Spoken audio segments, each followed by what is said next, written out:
Wofa kokofu ka say mi say mpanyifo bi wo party sinima am betumi a fall on say na be ya betumi asomdwe aba na ko bi aba obi so man peda da je Akufo obo ni din oye press oye interview bi man complain bitterly say ono oye penny oye former president o go mpo no so obi ye bibi mpo ha they don't consult him na eye ne yama ne kama ye nyina ye te pe dia ekoso dia akoso ene dia ekoso yi ene owura kan Japan so nsama waka say womunya otchere na 2027 no June wo baabi no ho no be shake no ho no do say bedu baabi no asundwe betumi aba ama ma ko mani so no so mo kuya ija no kwasama ho nyi de NPP mpanyimfo a abubo wonzi ne sisi awa ibi no wonzi no hai waka ho ma wa ma party or tetso ma sisi a party yakase yenhu so worko so worbo mpanyimfo nyina abubo zinya waka ho e obi no wa ncho se da wutu anamon bi wentu na ebi no so wo ya azan kan se da wo ye obi no ya azan kan se da wo ye na ebi no so azan se da wo ye wan ye nti the mpanyimfo wan nzama wo ye no na o ma party sisala o tutu ya wan kasa hu mo won ye but all your roho especially say NPP ni da na say ehwe Morocco do ya da maame 1992 no mo join NPP na minimum party na mo sort na mo hwe the values and principles na on my party na yakono ma yan nyina issue at that time you join the party say to mo okodi hu some mo fall into coma at a point in time. Na since I'm sorry. No be catch them there. NPP na mo join in 1992 no from 1996 2000. Only the NPP and come doubt.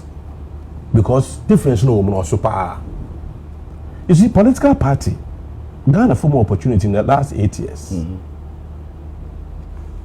I record no record on your cry.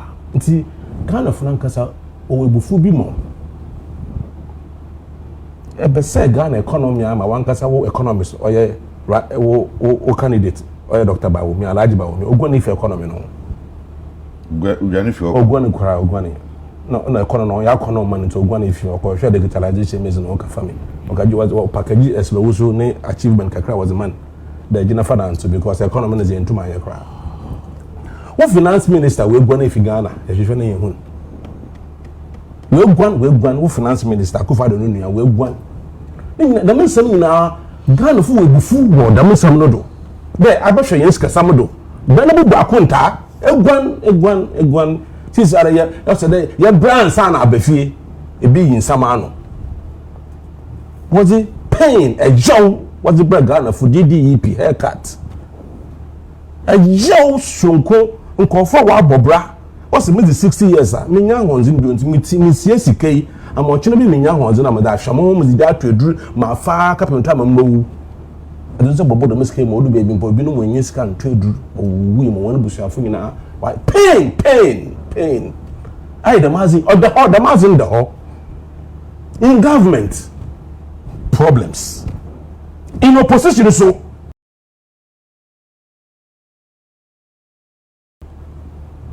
one behavior in parliament. Mama Nyanko, me junior, Afenyo Market. One behavior, one leadership in parliament, one behavior in parliament. Oya roho. You can't let your GH means as well. Papa Usankuma swell.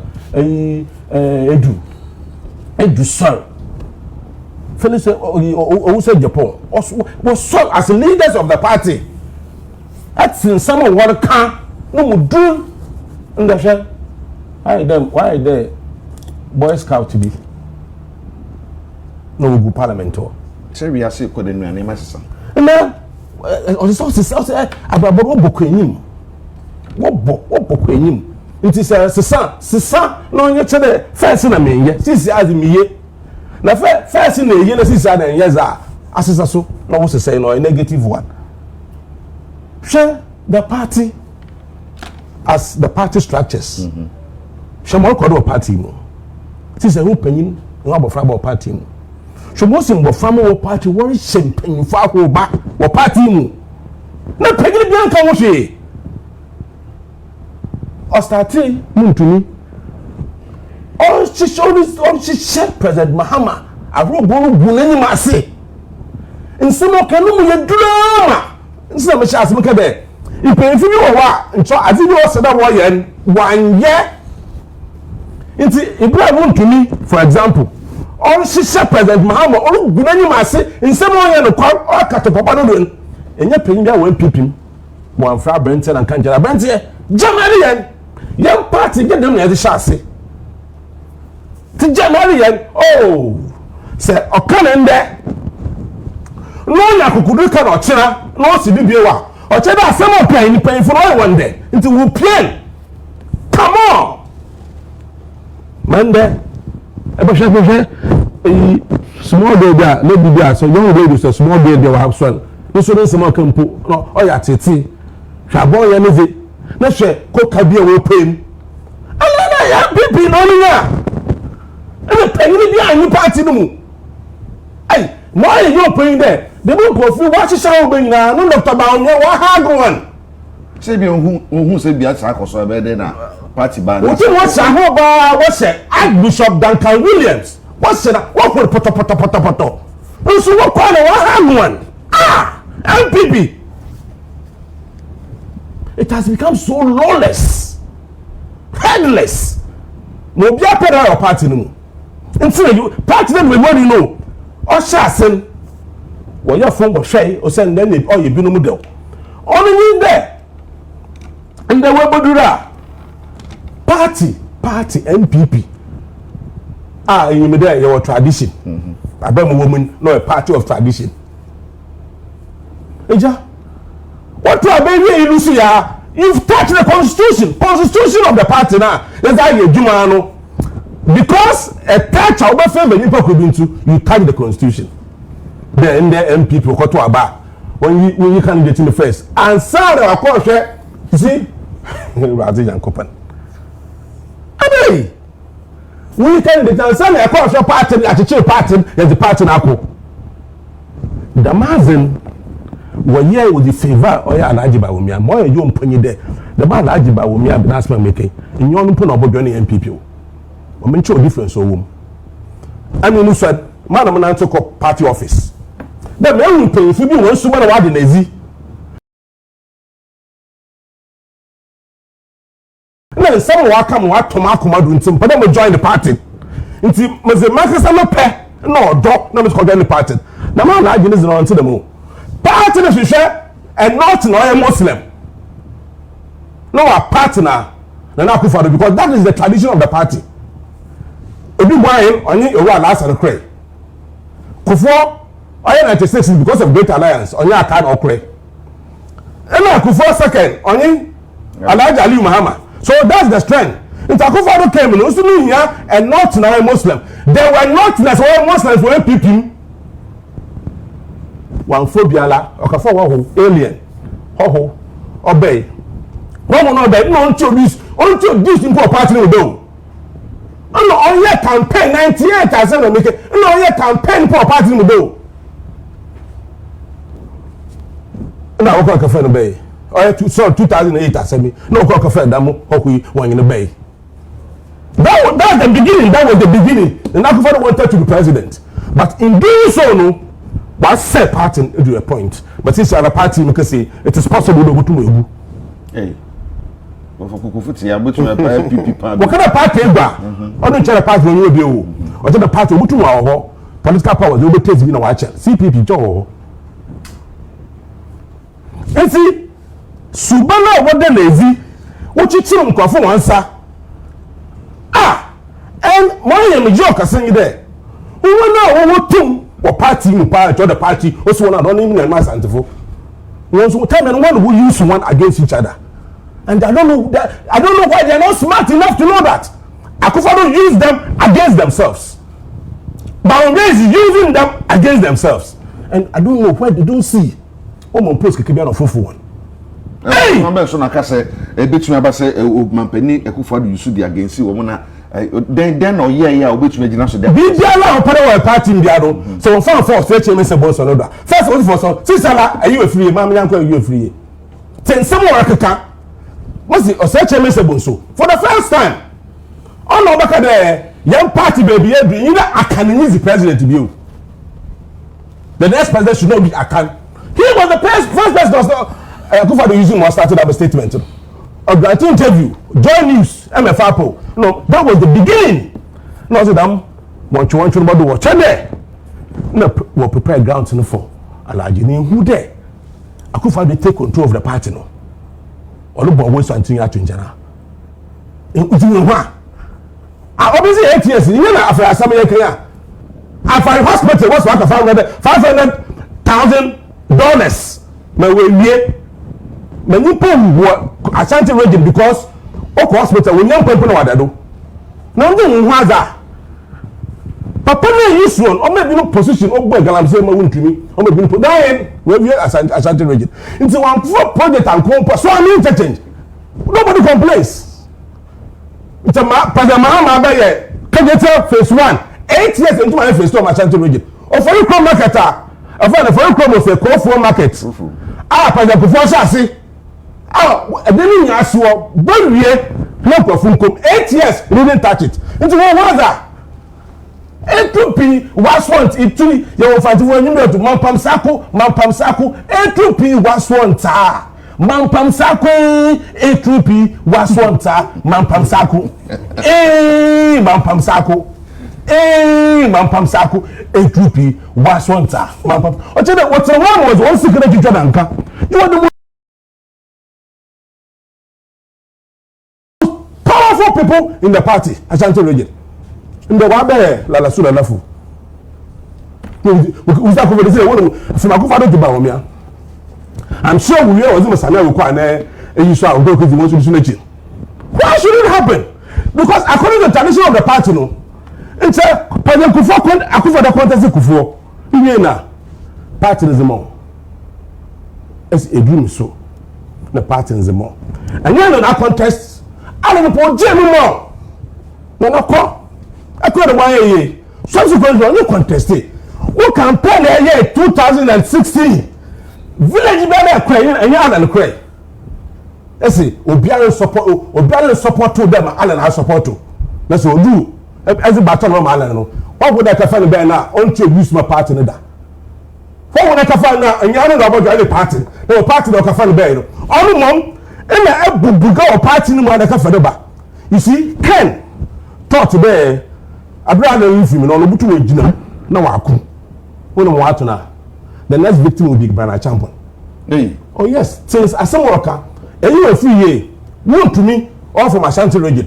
What's the otchere Bawumia the president no other person can be the leader of the party. So they can touch the constitution again. Akufo Addo ebekaya or touch the constitution. No to take control over the party. Or the super delegate and the leadership. Now, constitution has been touched again for Bawumia until Bawumia becomes the president.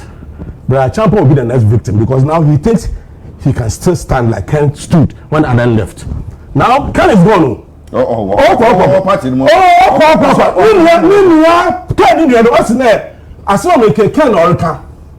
will be a party. Now, say a politician and you can Oko. If you don't know about then you are not a politician. Because for a party member to say that. Next year, June, July. Action. Mama on action, I want to be that. Mama on action. Now, okay, there. We'll criticize NPP and we'll criticize NDC. One more, enough information. There, I'm not part of your party. And then, brother, Ryan, interview on your OKFM or grantee OKFM. Why can't play? Also, Ken has left the party. And indeed, say a politician need to understand. But going forward, the situation is going to be worse. But the next victim will be a champion. More yet, are you careful? Are you prepared there? It's about the president. Can that be possible? And that is NPP for you. The Yakobe, they also be fear some the Sanka and Famu. Now, so Edaya, Esamusumu can be. It's answered Edaya Musumu contest ever. But the perception we say bia onipano eka bibi na say I remember the former president late Jelly John Rawlings ono ani part oti ye kura the way na o see criticize him no na nya sam keto akura but I don't think say you hu nyema bi e koso say dia e koso kura na bi do this level na ye hwe say bia onipa no kura na bia obi ni nipa bi mpe no a ye hwe okwan ya mfa so ka na ho nsem okwan a de ekokura neck de ekoso ne na nsam nrei na stroke kura ko ba mu if somebody must go as you say yentokwa to mamento into onipa obetumi aba na yi ni lawyer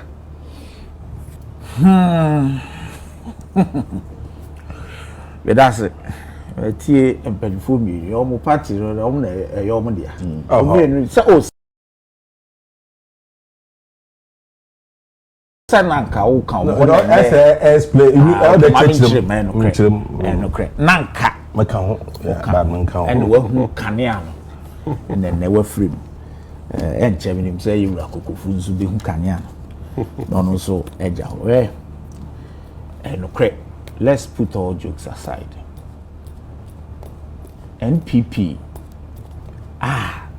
na Ghana fo nim NPP no enye nene asesa I want to be charitable that's more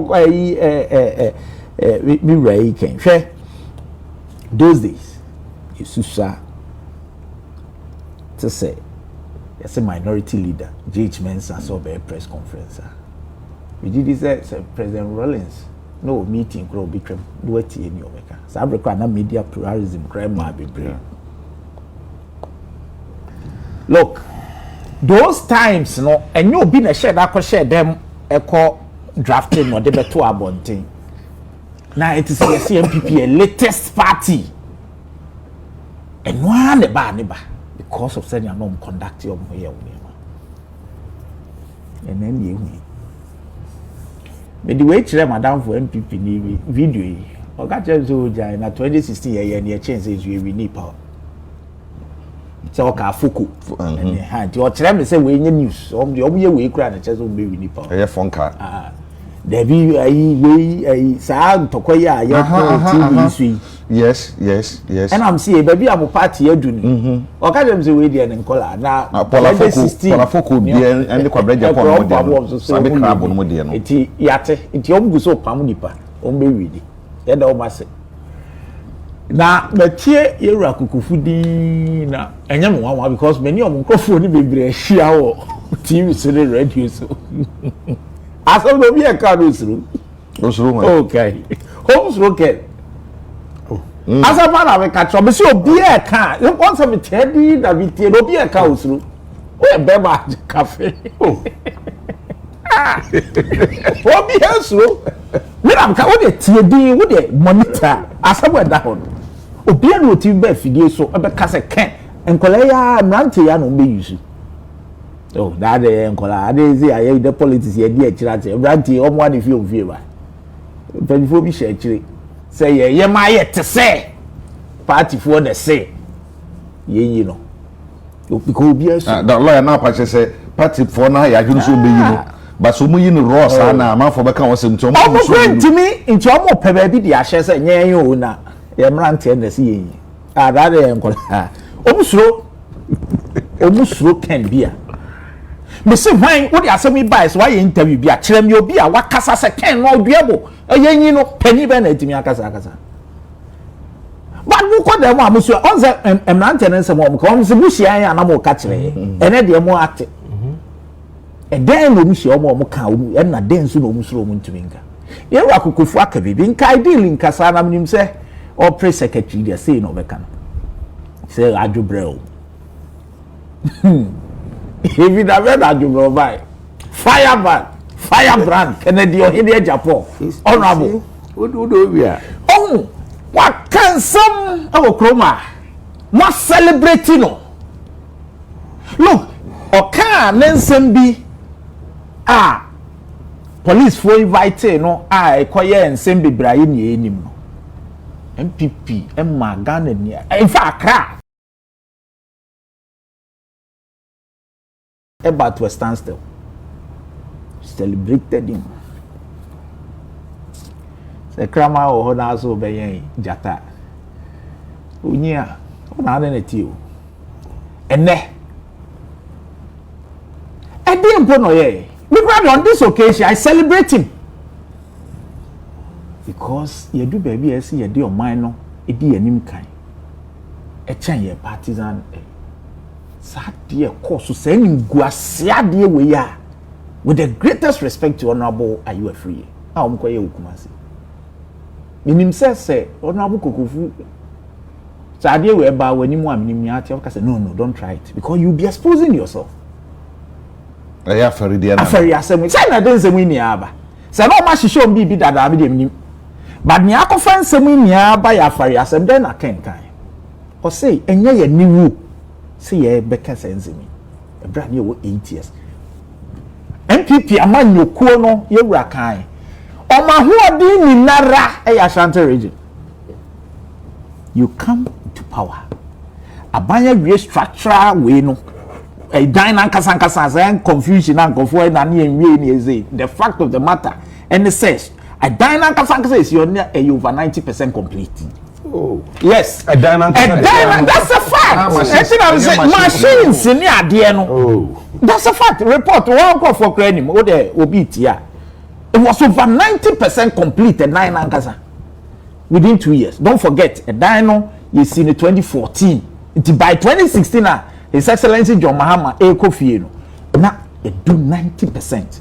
Biomedical and nyema say ye de egu mu no na na enko anim ka de ne say contractor we kra de Asante fu om na ma ye tumi ti we kra de end more than 6 months mo install nyema no ne enko na mbetana se ya ne say ochina say ne say ochina say abi ewura you a free ye na ye panyi wa ban nim and manye and a party equal position. I feel I'm here video now. Me aba oho MP no. Persuade so MP. Enko ro free atra wo you know you na ya no. As a wall na wo ho no. So obeko na ekuzi say. When you 8 years. Say na mo fast anti-forward. Normal.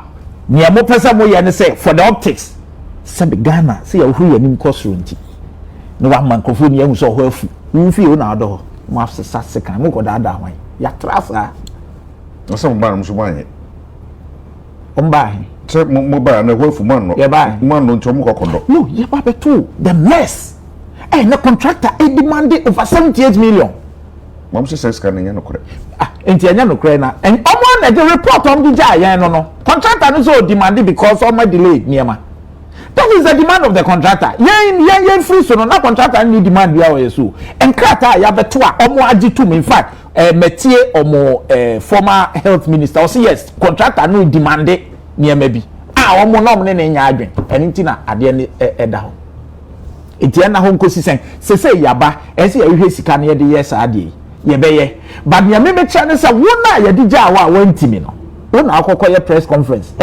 fa cameras di wachi ese Ghana fo ne enhwe o wi ase ne enhwe o say wo de o adwenpa wona akokodo omko omdo say nim ye ma kwan omko won zo omdo Asante Regional Secretary Abranti Communication Director ana ini komo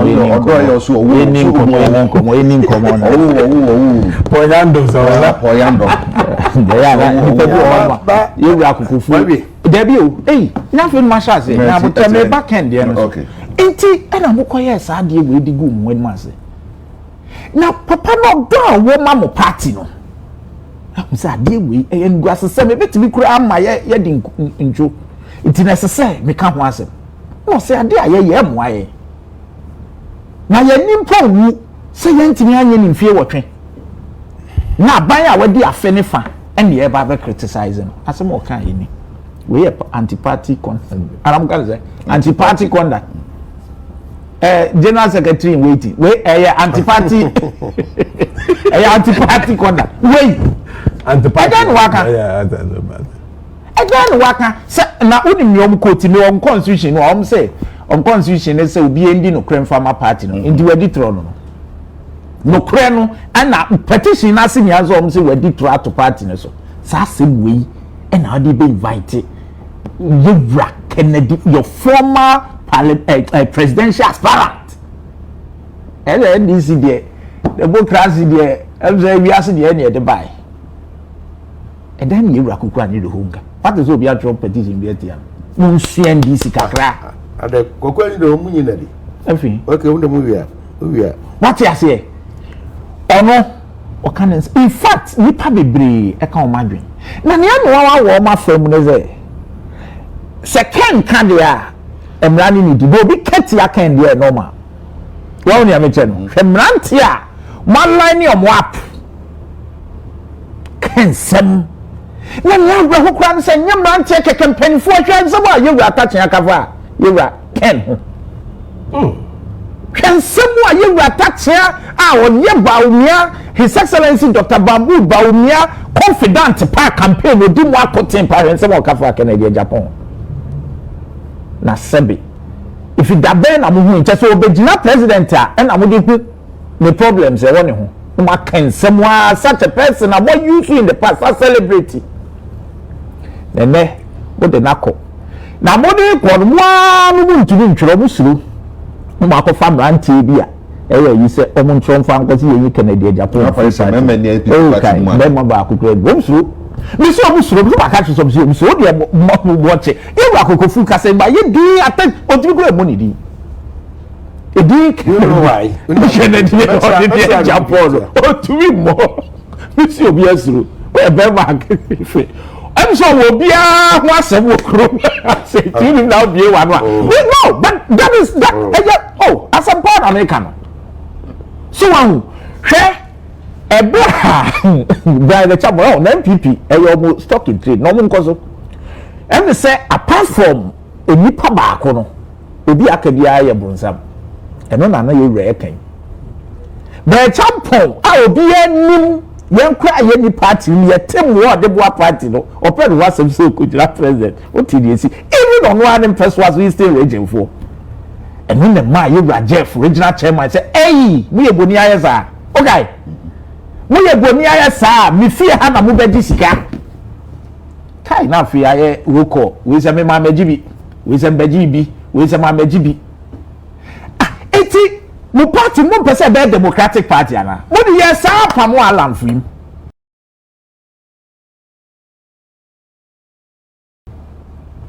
party ene NPP party ene mu achemiensa na de unim sa afafranto ena base meboa debi meboa the base so much wo mo ho efi yi manuel efi NPP thank you afafranto no zo mte omu fi NPP sir. Eti near Yewra Darocha nom dija mo no. Ne results obi so weka sese mo so ege party egle party mi ame bra kwa yi. Afeben. Orukwa mofa. Afeben. Orukwa mo ase ne ba bi ayadui. Na 2020 ahe. Fonka. Afeben. Ubeda samaso te no. De afeben. Nti ne ba bi ayadui na se muguso yes ade na. Now the year record na ebe chen say emposesi ya yenkoye nim ne party je kobeche bidam tenum jama mo no ni nti ye de ye home all right so am say Ken hu hia omo a but Ken na 7 notice or say July or mewa June July oh erade e wa mame Open in term. but you see yen some bi nya enwanwa because Ken some o keka ye no bebre ye nim I say, Oma agenda 111 no man to is because I'm koji contract no. NPP pen for one or say baby na no me galamsey as okay. Or say omo party pen for galamsey juma an kwan no mu di nti mo meka galamsey se mo nche dwoma ama. Na omo ani tutu nsase ne say no say ne nsuo yi fine ya. E yom galamsey omo pen for no mo ye. Ase mo ye omo. Their incoming national chairman. Ah omo na ebeda party na no. Ene akam na otwemienu na otwemiensa na judge pronounce so ni ebesi minim ba se judge ka galamsey hu ene ogina incoming national chairman it Kennedy Agyapong meba Kennedy Agyapong o say one penfo galamsey na moye ampos mo incoming national chairman ejina court yin semanu fa galamsey omi o se agenda 111 no mo ntimi anya because mo kwaje contract no na mo chair sika no ena mo 10% no mo gi free mu ena mo sa akotonton contract no man krofo ne mo ye Ghana no ena oka na asebu ye enye wawa because sometime in March 2025 finance minister was authorized by the president so only auditing to agenda 111 project. The audit revealed the say Auditor General's report that over $7.959 million had been taken by contractors Oman ko site Kromko. Na sabe samu penfu ana mo aban mu sa abre no se muni mu bia mo nji sika ni bia obema kwan no bi agye $7.9 million e bia kwa one site one chelo. It is the more money Ghana ni ti se kan be kasa asem na ye ni enim dadawo. It is no kure na o ka le hamunti na mo pese mo hound na onyankopon be di na asem ama. All right. Onyankopon obedi na asem di ama no ye bra kokofu minim say wo de wo ka 10% no and me kan sem emfa nya because so ka o can be good na so ka o so obi But no go say there. Yes, because Some money me problem no. Me problem no. Let me say. Okay, what's the Auditor General report? Contract obi agi $7.9 million. Minimum. They be say no na you go so say no na mo contract no. Oh, as ma make minimum. We amount ni di. But we need more ejiji your contract. No, Yoko is working on that. I can tell you authority. Hey, mama invite contractors maybe. So mama invite. So then I'm running. But now we are buying sika man ko for na so mo ya adwuma no. We tie me. You are high. See you na nsuesi ani. But obi a no me die bi. Me no me die. Me so no me. So no mo die. Enti ye bo ye ka o ma no nsuo ofie ha. They see them ha. Me no me yan ka ho. Ye no cut 10%. Oh, listen to me. Me see nsuesi agina. Ana me enu anu nsuo. Wo anu me no mo. Enti me nka ho. Don't form no mo on count. Don't cut 10%. Me bo. So you see, and someone in the list, and someone in the board, you said, what you say. But all can say I agree with you on most of the things because maybe we are now a bema, no new politics. No correct. Now the new run is not a team of party. On the one team, obey ku or mem have been in our budget. So you kunipa ayakayaka be near Neza, yes, celebrity rollers at a point in time. Mona moon, could most were a backing dog. Entino were a cremaya or boom, intimachino, and a whole lot of things happened. Mr. Guzitano, wine, and then it's some baby Francis Siam, and then we free party. So, Obeda Samoa, and then Okope baby tonight. So, what I'm trying to invent is a Minkasa, a C. Sabreno, a you. This is the life of a friend is an institution called political party. At any point in time, be bet me a C or how bet me about. But for me, it is about the management of it. What's the material in Timmy Modena? That has been my nature. The PR may prefer solution other than farming. Meaning who me pay me pume sibre quite bad you bet me managing well. And you see Anas and I only who come a bin any penny no kwan near also on a pattern.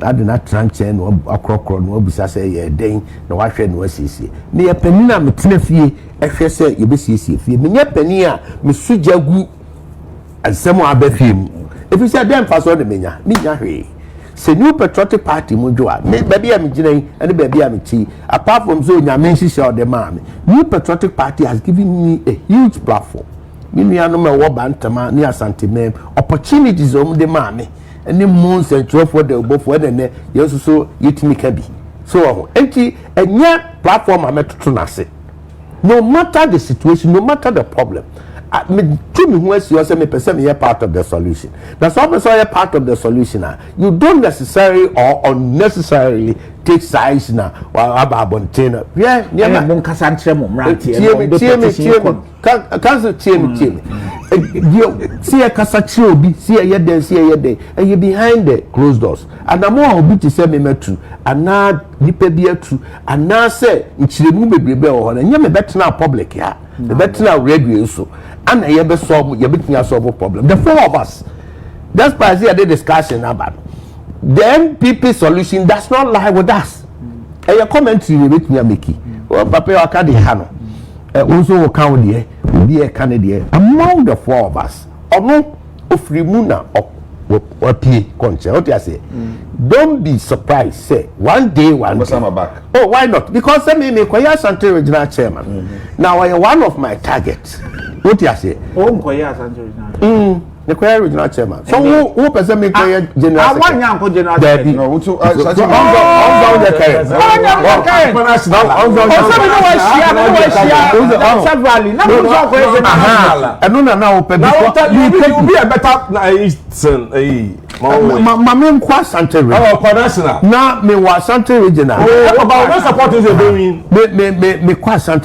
will pluck. Never Fana Kukumase. One of my campaigns in the advisors in the day. You see, about the chairman or hoping. Oh yeah, Bantama chairman for 2 terms. My Asante Regional Reconciliation Committee Secretary. My Asante Regional Finance Committee Chairman. Asante Regional Elections Committee Secretary. Communicator for over 25 years. My KMA, Government Appointee Finance and Administration Committee Chairman. And I know the nitty-gritties of Asante politics. And me proud of Asante politics. It's a incoming chairman for Asante region. Council. Are you a free year? Council. One will say a friend say, Fees of MP. Who's a fees of MP? What's a cracker? Well, never a crash. That answer. I can't now. I caught him one and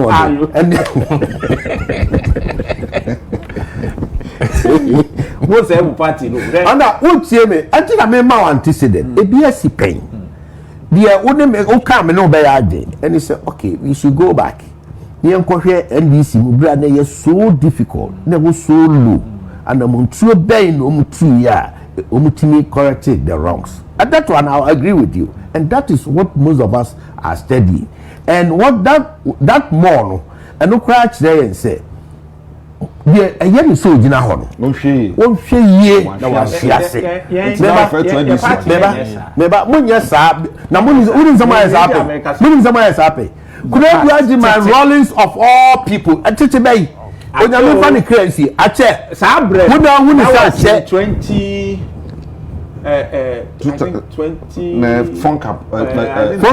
Funka games, you know. 20 right. 208. What do you offer 1901?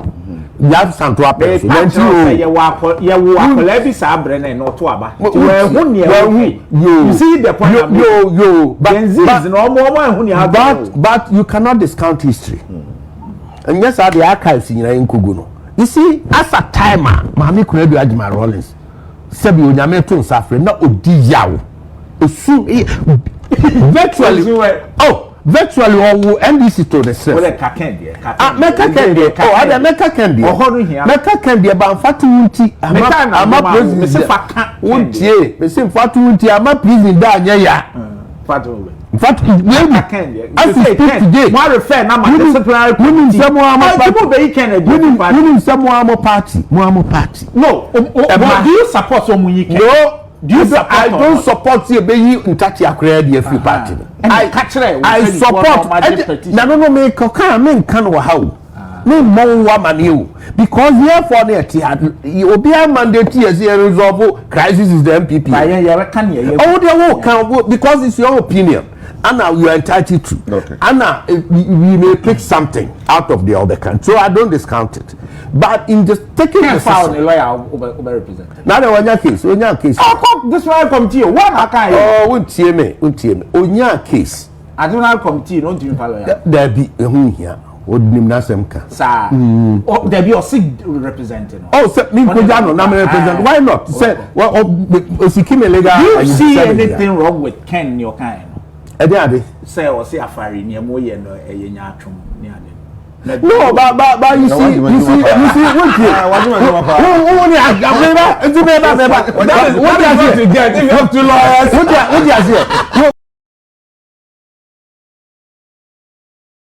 what what you see apart from them go what you do now this just how you the negotiator so unfortunately more seriously New Patriotic Party like any other political party and our groupings are sorry no bien say or how we see Munantawa it is not the public space and nobody discuss and not that you can discuss and you're only a very resolve as for discussions here why not it's because they're a public entity and you behind the scenes and among 2 years too now some somebody like me and I'm say me person play a major role in the reconciliation efforts that to be made and trust me lawyer me has to say the biada how was NDC able to resolve or the whole Jerry John Rawlings was put to the back carpet Kennedy Agyapong Rawlings they did nekra ne ba senator crowd no monte parliament they mudi na nini ade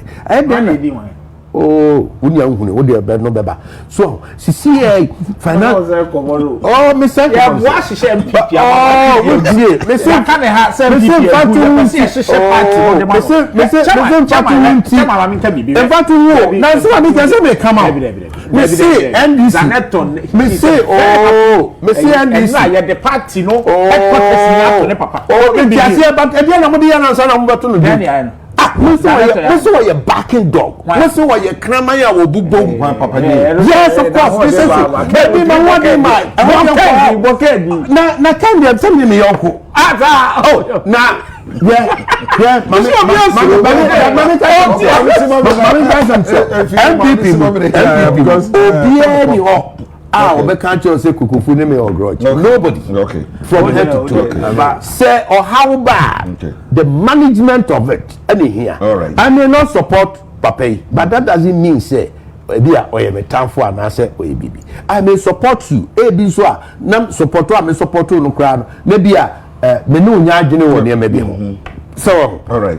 And when it comes to party unity, I am calling for say abotire will be a refer na matetral committee if one I can hear oh me say if one I also am the petition I refer oh that be kind I refer unfortunately na be who dey here tie no oh me